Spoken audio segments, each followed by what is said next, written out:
Boa noite. Moçambique prepara-se para um momento decisivo no setor extrativo e na economia nacional.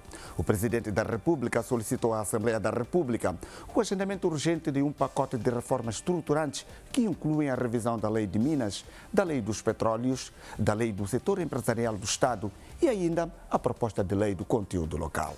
O objetivo, segundo o governo, é modernizar o quadro jurídico, tornar o setor mais competitivo, previsível e transparente, reforçando ao mesmo tempo a segurança jurídica e a capacidade do Estado na gestão dos recursos naturais.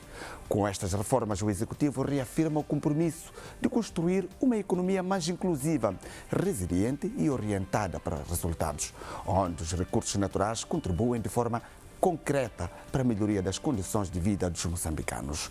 Mas a grande questão que se coloca é: estas reformas poderão finalmente garantir maior participação dos moçambicanos nos grandes projetos de mineração, petróleo e gás? Poderão estimular a industrialização, criar emprego qualificado e transformar riqueza natural em desenvolvimento concreto para o país?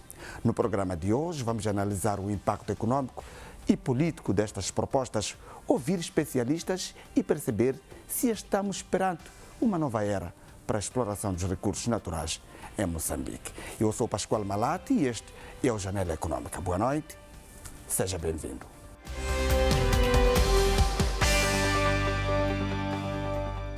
O presidente da República solicitou igualmente ao Parlamento um debate urgente em relação à proposta de lei que cria o Banco de Desenvolvimento de Moçambique. Daniel Chapo referiu-se pela primeira vez à proposta da criação de um Banco de Desenvolvimento de Moçambique a quando da investidura do novo governo em janeiro de 2025. Esta segunda-feira, a proposta foi submetida à Assembleia da República para efeitos de agendamento urgente e posterior debate.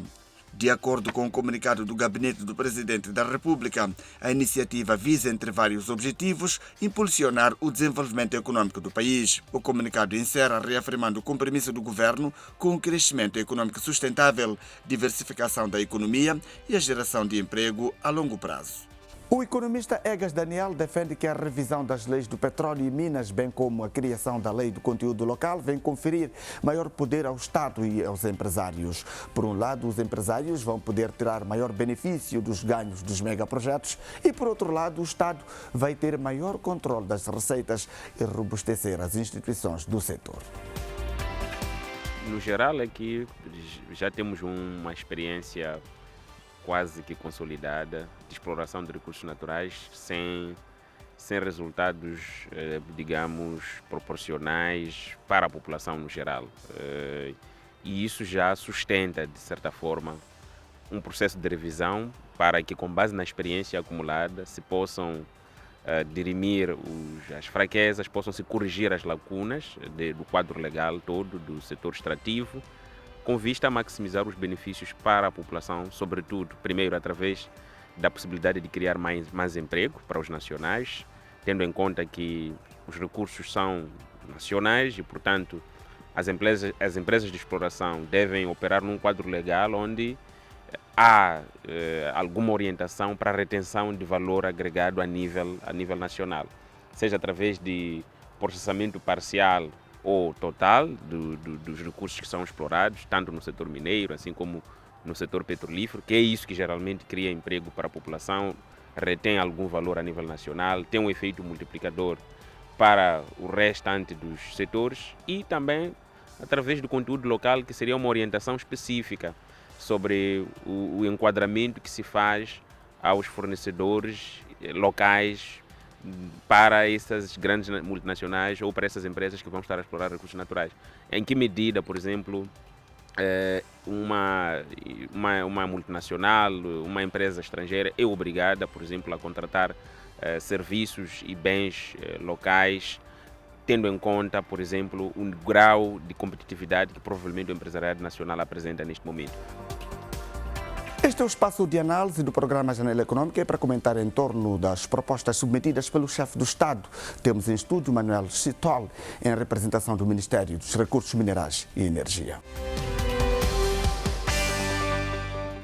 Dr. Chitol, muito boa noite, obrigado por ter aceito o nosso convite. Vamos direto ao assunto. Como é que esta lei vai funcionar?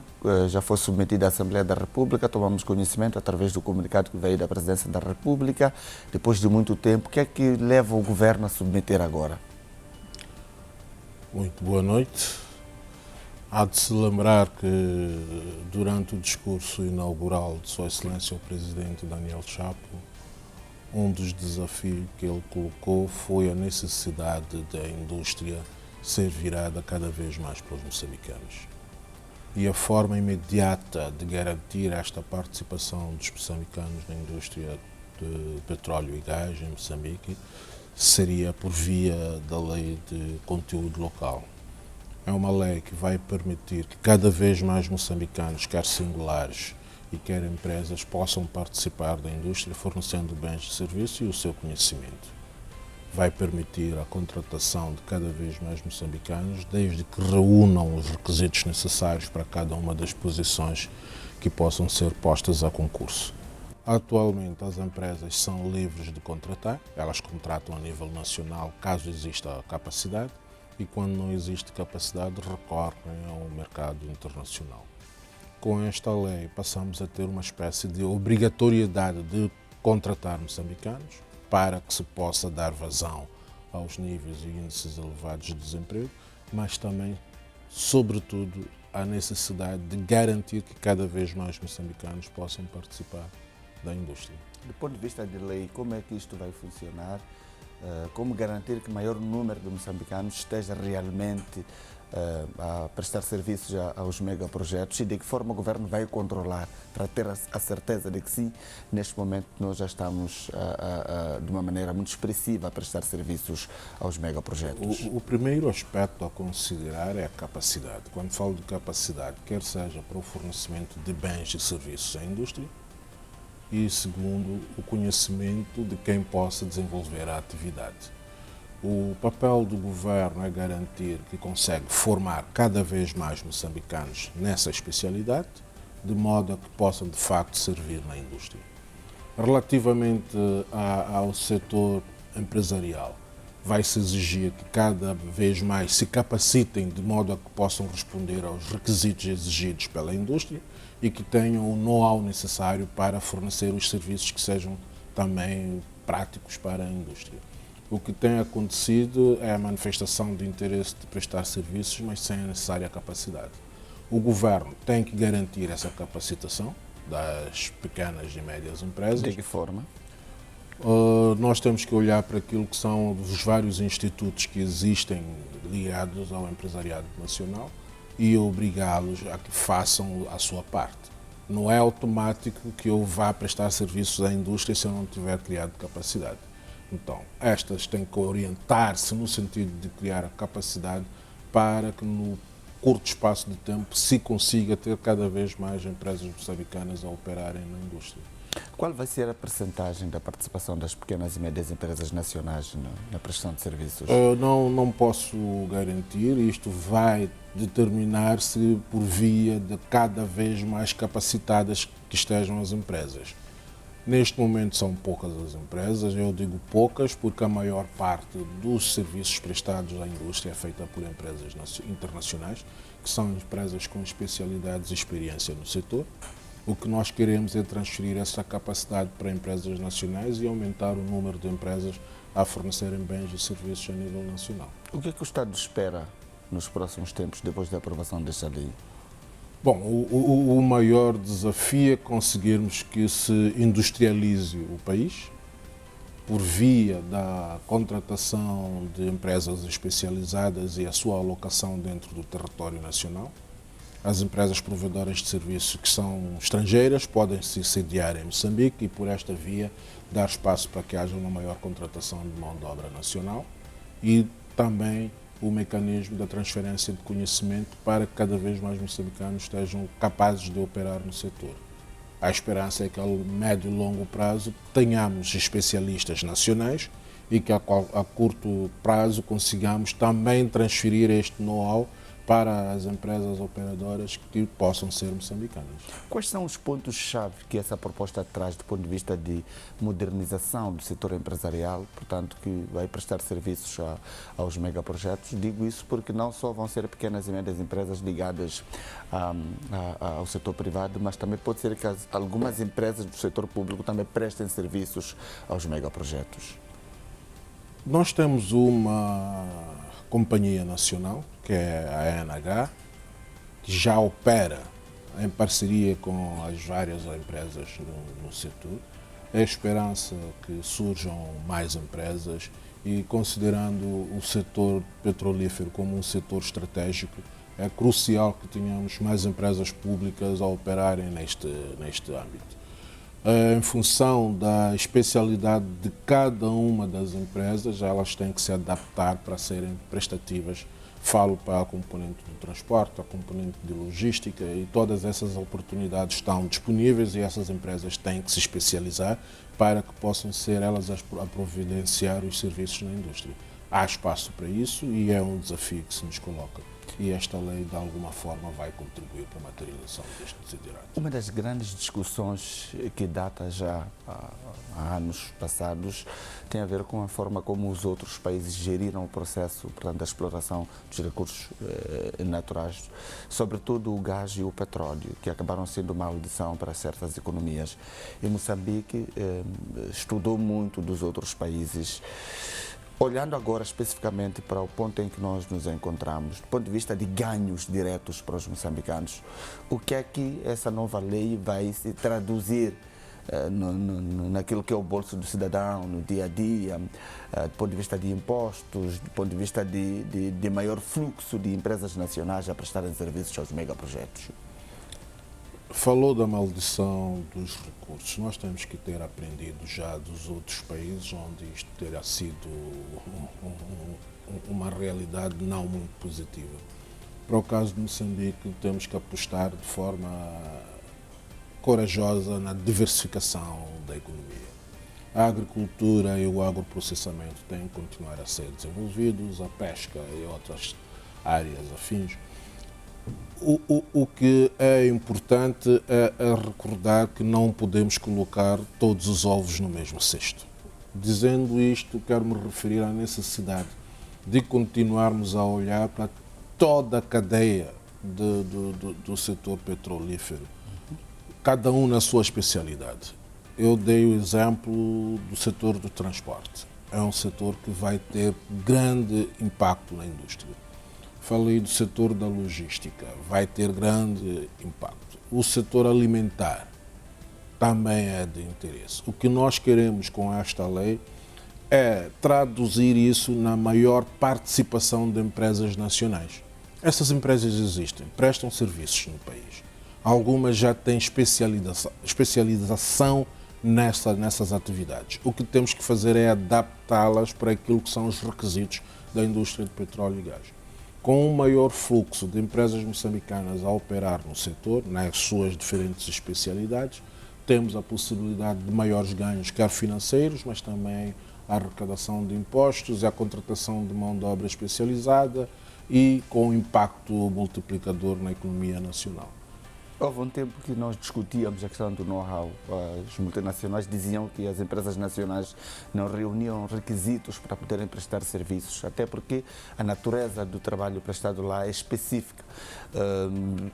Envolvidos cerca de 10 anos, quero acreditar que esta lei começou-se a discutir desde 2009, 2010, já estamos há mais ou menos cerca de 15 anos a discutirmos essa questão e hoje culmina, portanto, com a submissão da proposta a ser aprovada pela Assembleia da República. Moçambique terá já conseguido garantir o mínimo para prestar serviços. Nós estamos a aprovar uma lei e o doutor falou que o governo vai continuar a formar, por exemplo, as pequenas e médias empresas para poderem prestar serviços.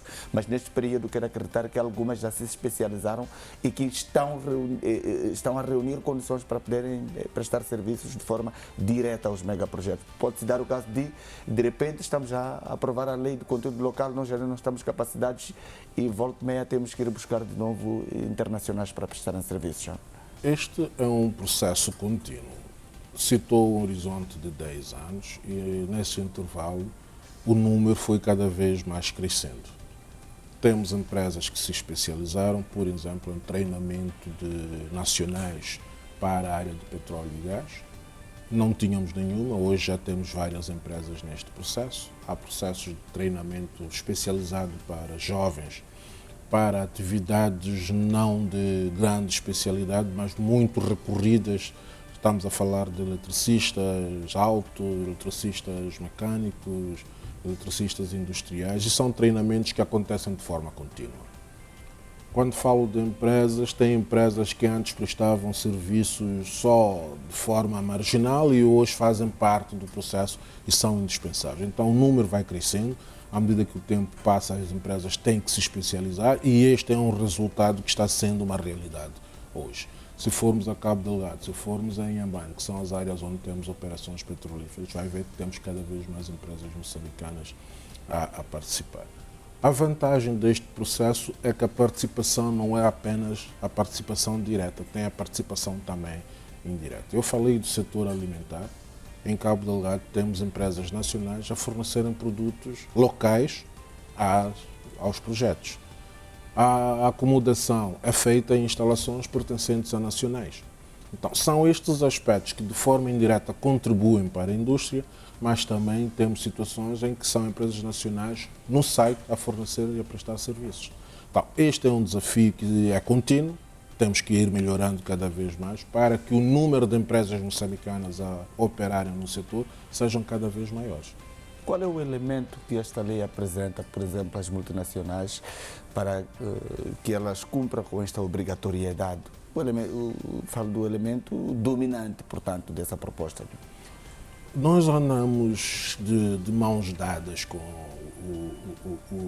o setor do petróleo e gás, o governo e as empresas. Tem sido um exercício já antigo, desde o princípio assim foi, em que nós sempre olhávamos para onde houvesse oportunidade para colocar uma empresa nacional, fosse possível.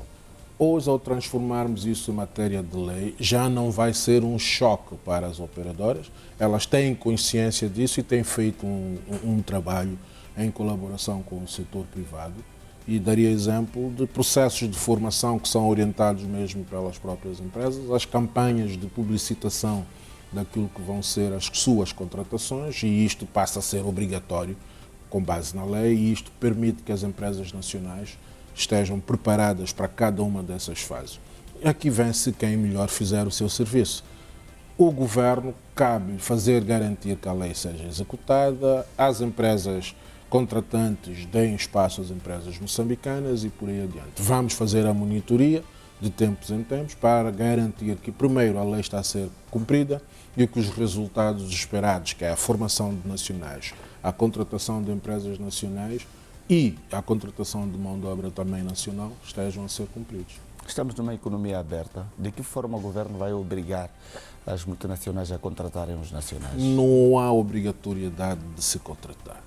Quem melhor se apresentar, obviamente que tem oportunidades garantidas. As empresas nacionais vão concorrer em pé de igualdade com as internacionais? Vão concorrer em pé de igualdade porque se exige aqui o elemento de qualidade. Este é um elemento crucial. Tem que haver qualidade nos serviços prestados. Não basta ser empresa moçambicana. Tem que ser empresa moçambicana com capacidade e qualidade para prestar o serviço. E o que é que essa lei, então, vem trazer de diferente? Nessa componente, por exemplo, da contratação, digamos, lançamos o concurso público, a multinacional lança concurso público, concorrem empresas internacionais que têm uma capacidade, digamos, um conhecimento, uma bagagem na área, depois também tem dinheiro para poderem prestar ou dar, oferecer aquilo que as multinacionais quiserem. E no mesmo lote temos as nossas empresas que têm dificuldades financeiras e também o conhecimento um pouco reduzido. Como garantir que as nossas passem neste processo? Como me referi no início, temos com base nesta lei o mecanismo de formação das empresas nacionais. Vão ser lançados também vários programas de formação de empresas nacionais, a capacitação humana necessária para a indústria, garantir que as nossas empresas tenham conhecimento específico daquilo que são os requisitos para providenciar serviços na indústria. Isso enquanto a lei estiver a funcionar? Enquanto a lei estiver a ser... Olha, na verdade, são fatos que já acontecem. A capacitação empresarial é uma realidade. As próprias operadoras participam no treinamento das empresas moçambicanas. Vai haver também o mecanismo da linha de financiamento para que as empresas moçambicanas tenham a capacidade financeira. Sabe-se que não é uma indústria barata. De onde virá a linha de financiamento? Do governo? Nada O governo garantido, vai ser, não há nada garantido neste sentido, mas as avalista? próprias operadoras criam mecanismos para o efeito. Eu dou um exemplo de uma parceria que já existe, em que as empresas moçambicanas têm acesso ao financiamento e elas capacitam-se também com o apoio das operadoras para que sejam prestadoras de serviços. O diferencial é que a lei diz que tem que se dar prioridade à empresa moçambicana. O dar prioridade não significa que o facto de ser empresa moçambicana já tem lá garantido o seu espaço. É ser empresa moçambicana, mas com capacidade para prestar o serviço. Este é que é o maior dos problemas. Eu prefiro sempre ir buscar o estrangeiro, porque eu sei que o estrangeiro já faz, mas não dou oportunidade à empresa moçambicana. Com esta lei, dá-se oportunidade para que a empresa moçambicana possa provar que ela é capaz de fazer. E temos empresas moçambicanas hoje a providenciar serviços na indústria e tem que ir se capacitando para cada vez mais empresas possam participar. Do ponto de vista do combate ao desemprego, o que é que o governo espera com a aprovação desta lei? Eu entendo que é um serviço específico, mas as pequenas e médias empresas que vão ser absorvidas dentro deste projeto também empregam muitas pessoas. O que é que esperar? Eu falava do impacto direto, mas também do impacto indireto.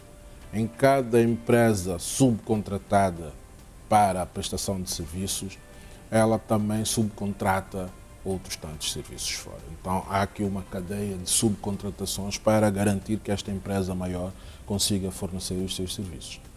Eu sou fornecedor de água. Para eu fornecer água, eu tenho que ir buscar água a uma determinada empresa. Fabrica água, mas não é ela quem está lá. Quem está lá é um intermediário aqui que fornece água. Eu venho buscar água aqui. Para chegar a água a este setor, eu preciso de transporte. Já estou a trazer mais uma empresa moçambicana que vai entrar na cadeia. Então, este é um processo contínuo. E depois temos os serviços particulares. Se eu estou melhor emprego, tenho melhores condições, preciso de quem faça os outros serviços auxiliares. E em cadeia vamos fazer com que a empregabilidade seja cada vez maior. Não estamos a dizer que por esta via resolvemos, mas também contribuímos para minimizar esse desafio. A revisão das outras leis ligadas ao setor, por exemplo, do petróleo, minas, incluindo as próprias empresas públicas que operam nesta área, visa conferir poder e pujança à lei do conteúdo local? É uma questão de complementaridade ou nem por isso? Eu diria que em termos de política, é para ir ao encontro do desejo manifestado na cerimónia inaugural da governação de Sua Excelência o Presidente Daniel Chapo, quando ele dizia que temos que orientar os ganhos da indústria extrativa para os nacionais. A revisão da Lei de Minas, a revisão da Lei de Petróleos visam conferir este elemento.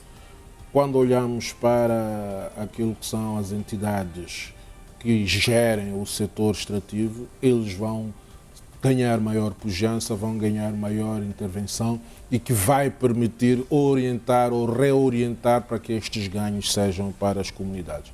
Falo, por exemplo, no setor mineiro, das várias licenças que são orientadas para as comunidades, para permitir que elas de forma organizada participem do processo de extração mineira.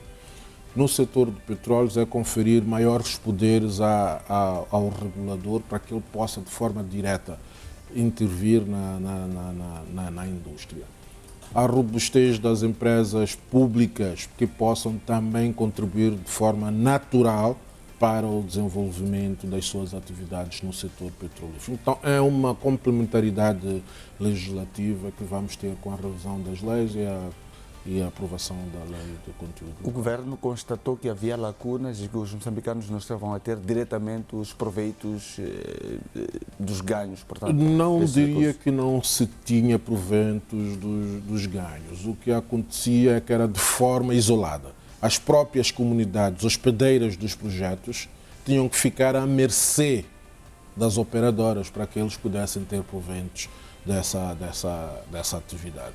Hoje vamos ter licenças direcionadas para as comunidades, que lhes permitem ser elas próprias a exercerem a sua atividade comercial, industrial no caso, e permitir que cada vez mais se amplie o espaço do pagamento dos impostos para que o Estado arrecade maiores receitas. Isto resultará com a aprovação de licenças, estou a falar de mineração de pequena escala, não há de vir cá uma operadora gigante para vir fazer mineração de pequena escala. Então esta vai estar reservada às comunidades e isto só por si já permite que se participe. Não se trata exatamente de uma lacuna nos ganhos. O que havia é que tínhamos atividade a ser desenvolvida de forma desenfreada e desordenada. Então entrou-se para uma campanha de reorganização do mecanismo de exercício da atividade mineira, que vai permitir que haja maior controle, se saiba quem é que está a fazer a exploração e que ganhos é que o governo pode obter desses processos. Com a revisão da Lei de Petróleos, a revisão da Lei de Minas e a aprovação do conteúdo local, o que esperar deste setor nos próximos tempos e qual vai ser o seu contributo na economia nacional? Bom, nós esperamos que haja um maior desenvolvimento, com o primeiro passo de contratação de maiores empresas nacionais, a contratação de mão de obra nacional especializada. Quando digo especializada é a todos os níveis, desde o operário até o engenheiro especialista e em toda a cadeia, a participação de cada vez mais moçambicanos. Nós esperamos que seja um contributo mais orientado, sobretudo se conseguirmos também o fenómeno da industrialização. Toda a indústria é alimentada a partir de fora. O que nós pretendemos é que as empresas provedoras de serviços estrangeiras venham sediar-se em Moçambique. Sediando-se em Moçambique, elas têm que contratar cada vez mais nacionais. Contratando mais nacionais que não operam diretamente na indústria, mas naquilo que é o funcionamento da empresa, isto permite um maior desenvolvimento. Dr. Manuel Sitola, obrigado por ter aceito o nosso convite. Contamos consigo nos próximos programas da televisão de Moçambique. Muito obrigado.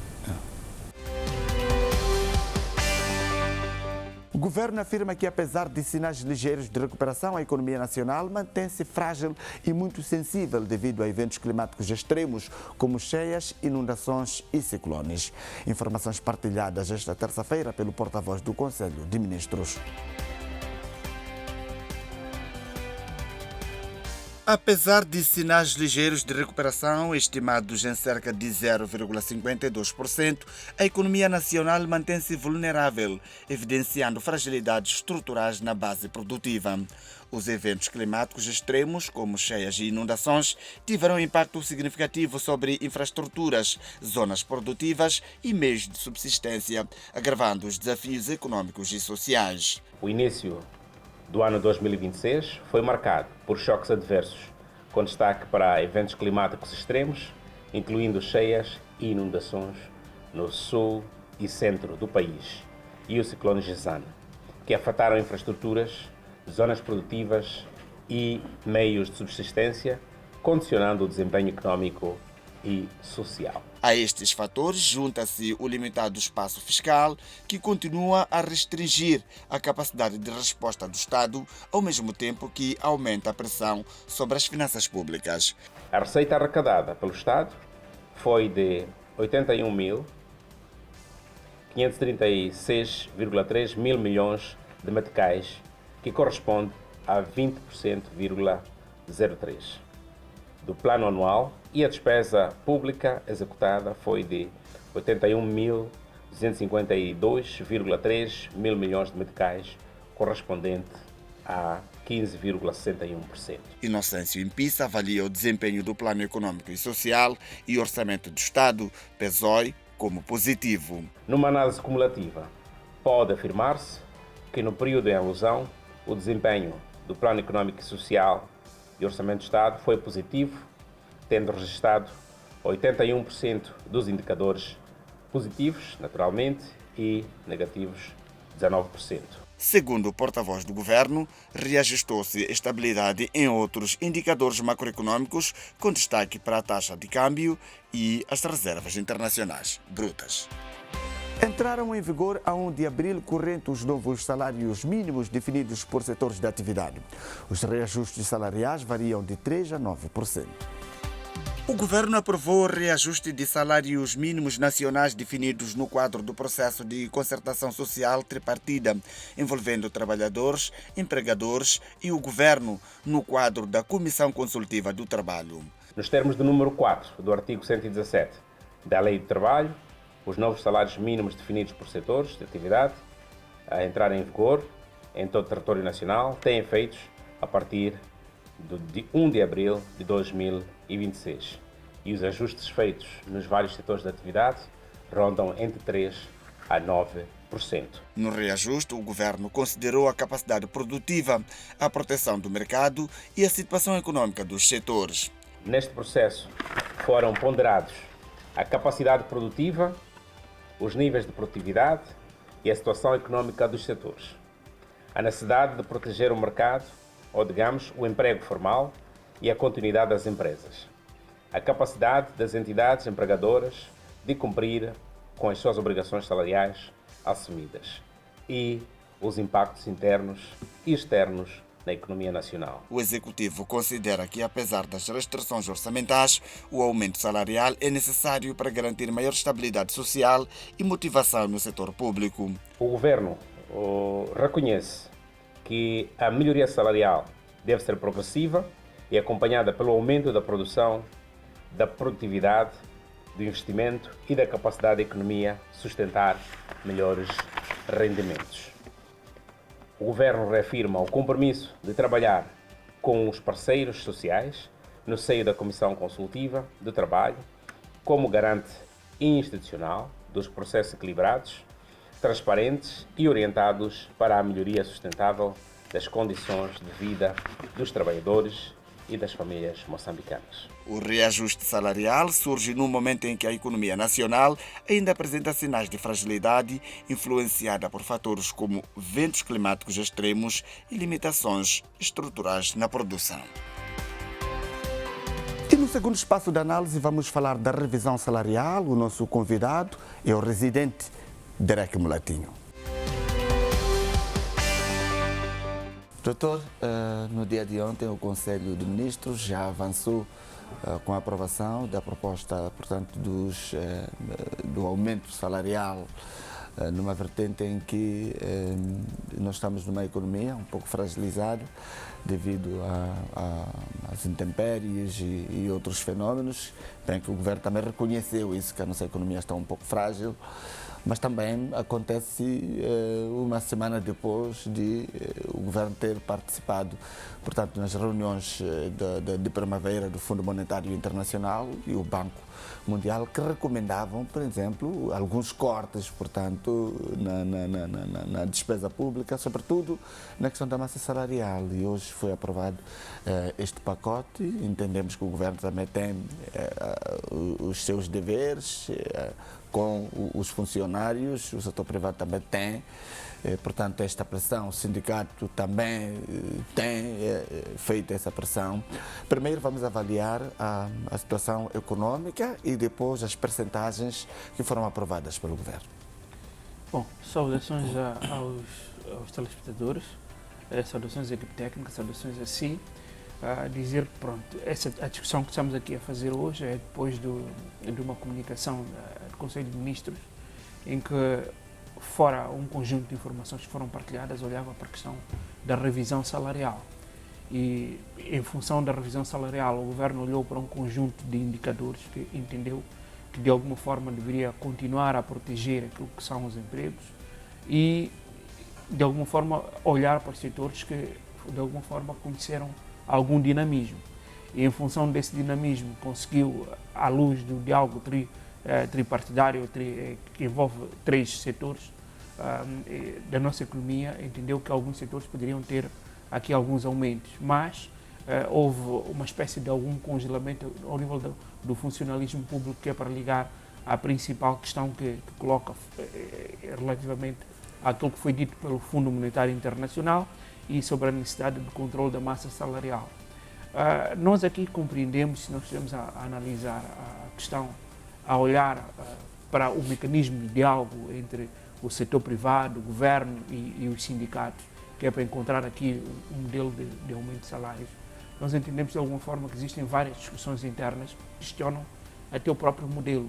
Neste momento, a convocação dos diálogos, que é para aumentar salários, a discussão da revisão salarial é feita pelo governo, e acreditamos nós que parte pelo poder. Se nós estivermos a olhar também para os volumes de funcionários públicos dentro da própria economia, o governo é que detém o maior número de funcionários. E à luz das negociações, sendo ele o governo próprio um dos atores interessados, de alguma forma pode atuar como árbitro e em algum momento olhar também para a necessidade de proteger a própria economia. Daí que existem várias discussões internacionais, sem olhar para as questões económicas internas inicialmente, mas olharmos para o próprio modelo e questionarmos se o modelo de alguma forma não o coloca em risco político, o próprio governo, nesses momentos de crise como é o momento atual. Porque pode ser obrigado a aprovar, por exemplo, um aumento salarial, mas cumprindo, por exemplo, a pressão que sofre, ou talvez porque entende que o governo pode aprovar esses instrumentos de aumento salarial, mesmo tendo em conta a situação crítica e frágil da nossa economia, para salvaguardar alguns interesses nacionais? Neste momento, não. O poder do governo na mesa das negociações é enorme. Temos a Confederação das Associações Económicas, a CTA, e um conjunto de empresários que tendem, naturalmente, economicamente é justificável que os empresários tendem a negociar por salários mínimos relativamente menores daquilo que seria a pretensão do governo ou a pretensão dos trabalhadores. E temos o governo que olha para aquilo que é o volume fiscal das receitas fiscais e a capacidade do próprio governo em poder pagar aumentos diferentes daquilo que está comparado daquilo que tem na sua carteira. E depois temos os trabalhadores numa posição relativamente menor sobre o poder de negociação. Ou seja, os empresários ou o empresariado tendem a negociar valores mínimos. O governo olha para o momento em que a economia está a atravessar, o nível de colheita de receitas e a capacidade também a projetar projeções para o futuro. E depois temos outra componente, que é o terceiro grupo, que são os trabalhadores com menor peso. Atualmente, e pelo histórico, dificilmente aquilo que é que os trabalhadores tenham à mesa, à luz das negociações, um poder de poder influenciar na alteração do sentido de fixação de salários.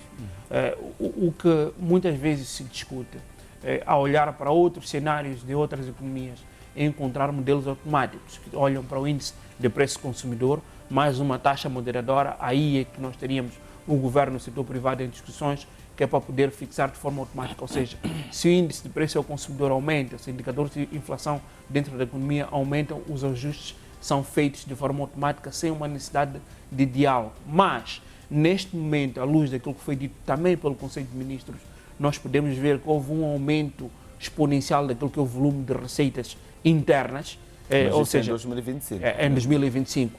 E temos um outro indicador, estamos a cumprir cerca de 51% dos indicadores neste momento estão positivos.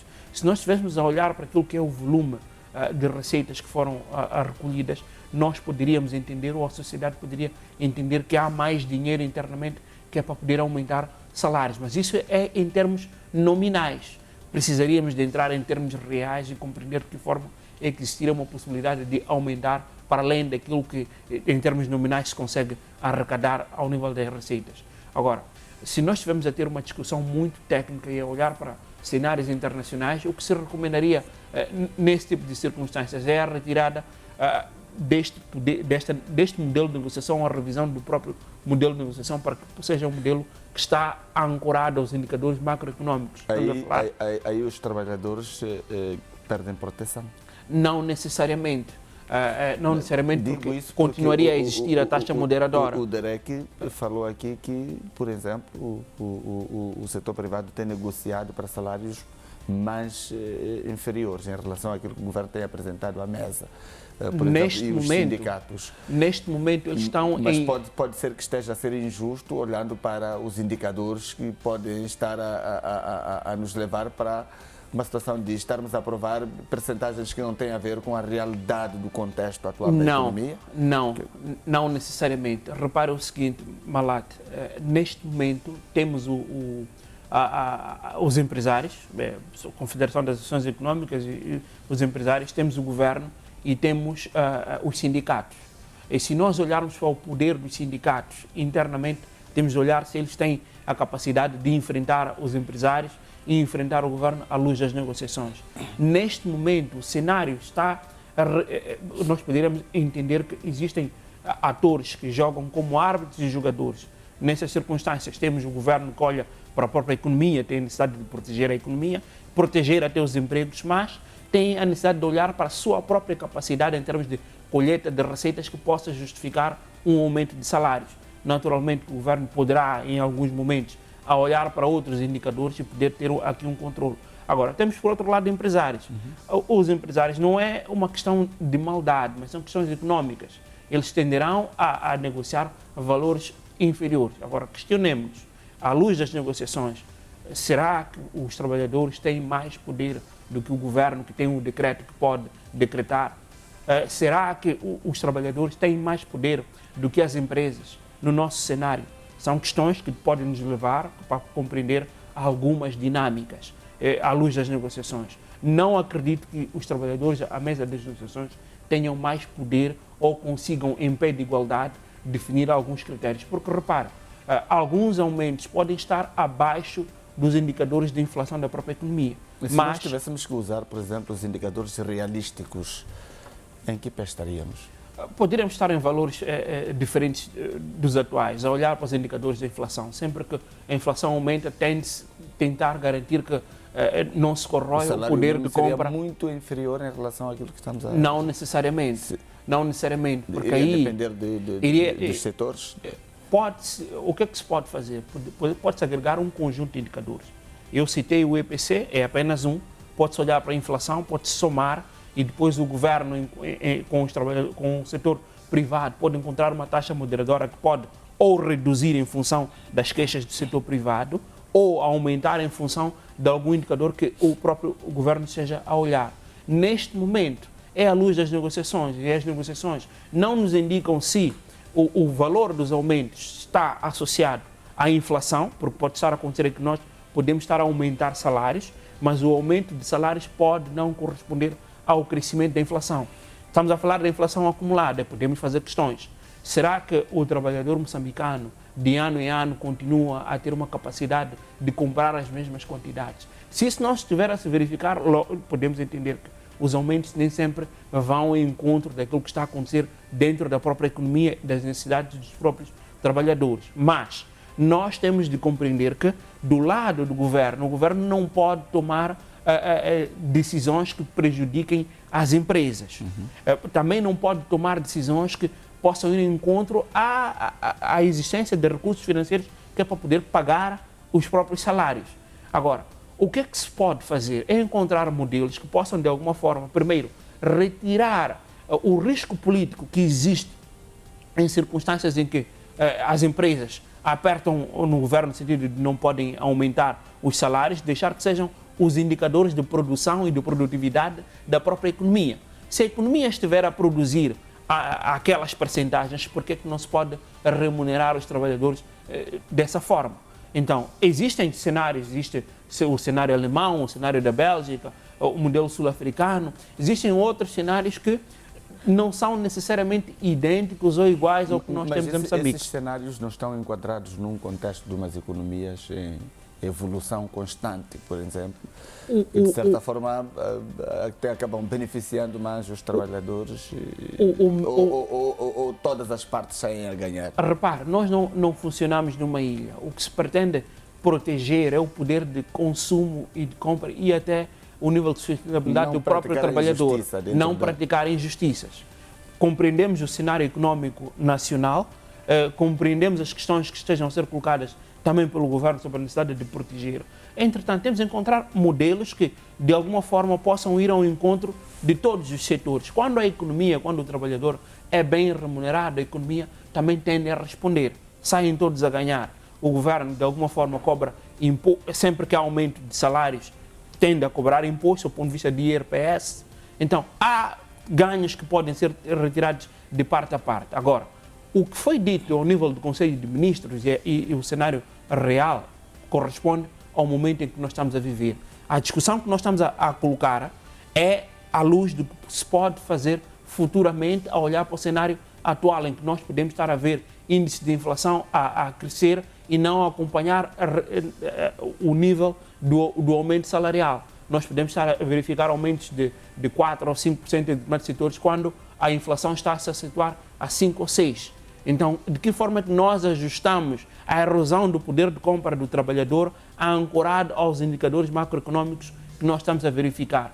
Então, teríamos de encontrar, ou à luz do modelo atual, que as discussões olhem para estas questões e procurem dar resposta à erosão do poder de compra do próprio trabalhador, ou então temos de encontrar um modelo automático. Alterou a inflação, alterou o IPC, então teremos revisões automáticas que, de alguma forma, retirem este risco político de ser o governo a anunciar aquilo que nem sempre tem o poder de influência direta. A situação econômica atual remete-nos a um pensamento de que o governo vai conseguir honrar com este compromisso de aumento salarial nos próximos tempos.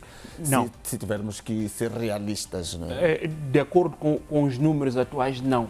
Nós podemos olhar até por aquilo que foi referido pelo porta-voz do Conselho de Ministros, que nós estamos numa situação frágil, apesar de alguns indicadores positivos que foram verificados, e podemos também olhar para a dificuldade que Moçambique tem no sentido de mobilizar financiamentos. E também podemos olhar outro indicador, que é o facto de boa parte dos recursos a olhar para o funcionalismo público, não necessariamente no setor privado. O setor privado, muitas vezes, tende a ajustar os salários muito antes até da decisão que vem do Conselho de Ministros. Olhamos para o que acontece ao nível da banca, em que os salários são aumentados muito antes dos anúncios oficiais. Ou seja, existem alguns setores que não estão necessariamente a olhar para as margens que são definidas pelo governo, porque já estão a pagar muito acima do que se verifica atualmente. Existem alguns setores que assim funcionam. Agora, podemos olhar para esses cenários que são exclusivos e depois olhar para aquilo que está a acontecer ao nível da função pública. O que se diz é que em cada 10 unidades, 8 servem para despesas de funcionamento, incluindo o pagamento de salários. Numa circunstância em que o governo está a ter dificuldades de mobilizar recursos financeiros, nós poderemos responder que não existem condições atuais para que se aumente muito mais do que está-se a pagar ao nível do funcionamento. Como é que vai se resolver essa equação na sua ótica? Tendo em conta aquilo que são as perspectivas do crescimento econômico, depois o fato do governo ter assumido publicamente que a nossa economia está frágil, apesar de alguns indicadores mostrarem sinais positivos, mas nós não estamos a conseguir, por exemplo, responder a toda a demanda que a nossa economia nos impõe, do ponto de vista de resposta, por exemplo, aos serviços da saúde, resposta no abastecimento de água, resposta em tantos outros setores, e agora veio esta do aumento salarial, numa percentagem que vai variar de 3%, se não me falha, a 9%. Ok. Colocou várias questões e essas questões têm respostas totalmente diferentes. Primeiro, como é que nós poderíamos sair de um cenário desta natureza? Muitas vezes o que se diz é aumento da produção e aumento da arrecadação de receitas. E aqui são políticas fiscais, redução de alguns desperdícios e reorientação de algumas despesas. Isso já está a ser feito em parte. Pode ser que o governo já tenha um plano Já existe um trabalho que se está a fazer. É necessário aprimorar os instrumentos e aprimorar o nível de informação para a própria sociedade compreender o que é que está a ser feito. Pode ter feito o TPC? Em parte, mas existem outras camadas que eu já ia incluir.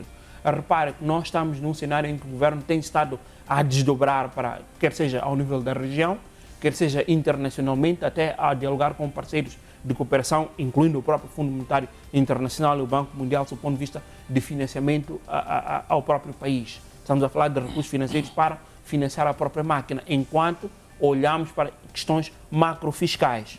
Depois, tem as outras componentes que fez referência, saúde, transportes, estradas e habitação. Eu creio que estas questões reservam-se numa outra componente que está relacionada a uma discussão que precisamos de fazer, o modelo de financiamento de serviços públicos.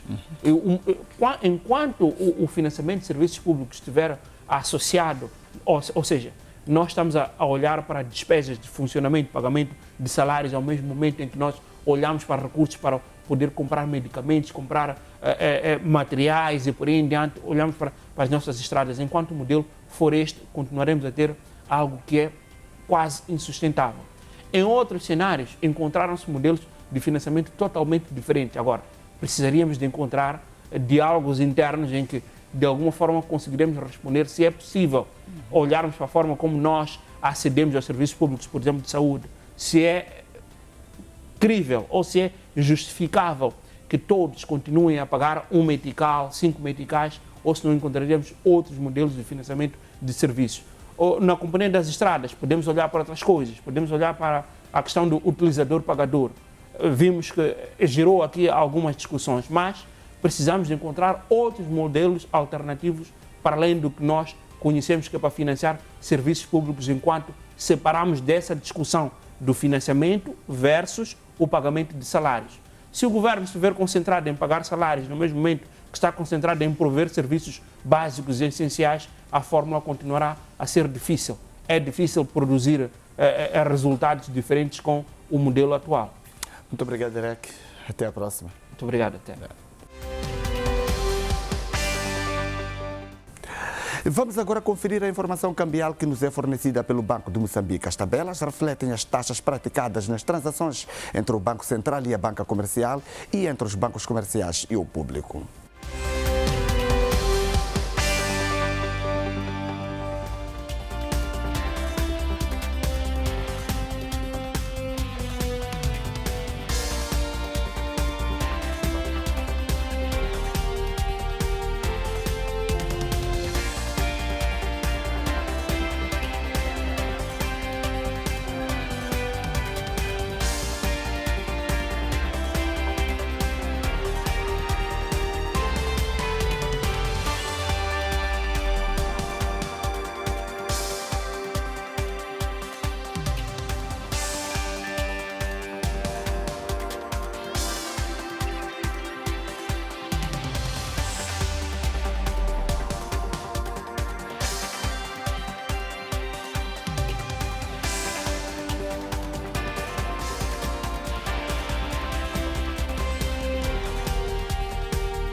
E termina assim a presente edição do programa Janela Econômica, programa da televisão de Moçambique. Para estes e mais temas, queremos contar com a sua audiência. Caso queira interagir conosco, basta contactar-nos pelo endereço eletrônico economiatvm@gmail.com. Boa noite, até lá, fique bem.